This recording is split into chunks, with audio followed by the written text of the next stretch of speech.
Hello, salut, salut. Bienvenue une fois de plus sur ma chaîne YouTube Tempête de Salut.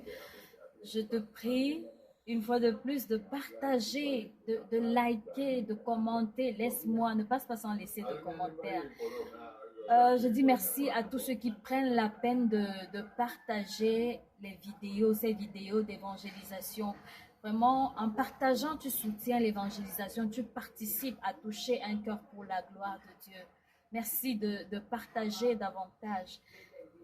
En ce moment, nous allons aborder un autre thème, l'individualité du salut. L'individualité du salut. Parce que généralement, l'être humain, comme il est relationnel, il aime tout ce qui est collectif. Il aime être avec des gens. Mais aujourd'hui, Dieu te dit que le salut est collectif. N'est pas collectif autant pour moi. Le salut n'est pas collectif. C'est le choix de chacun. J'ai fait une vidéo précédente où je parlais du choix. Le choix est important. Tu dois faire ton choix. Il n'y a pas un juste milieu. Soit tu sers Dieu, soit tu ne le sers pas. Et le choix est individuel. Nous allons lire un verset biblique qui va nous éclairer là-dessus. Dans Matthieu au chapitre 24, à partir du verset 40, il est écrit: alors de deux hommes qui seront dans un champ, l'un sera pris et l'autre laissé. De deux femmes qui moudront à la meule, l'une sera prise et l'autre laissée.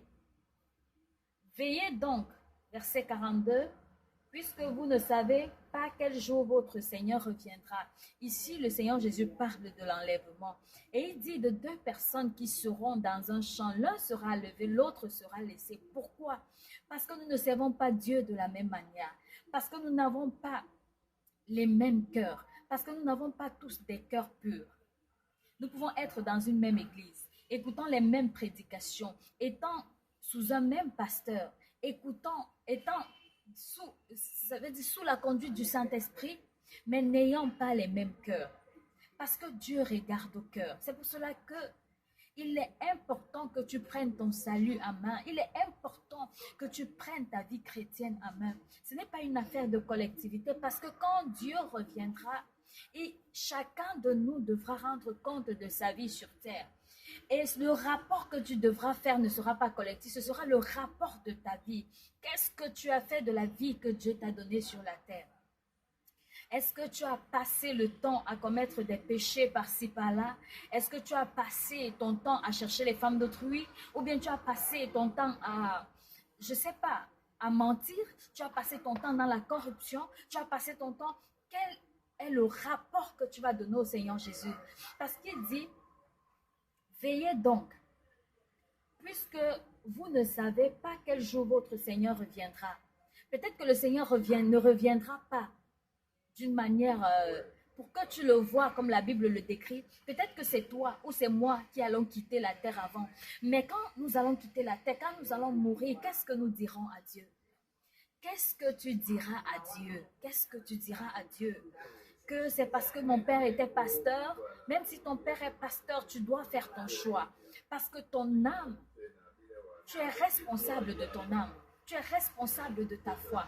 Même si ta mère est ancienne d'église, même si ta mère est diaconesse, même si ton père est catéchiste, même si, tu dois faire ton choix.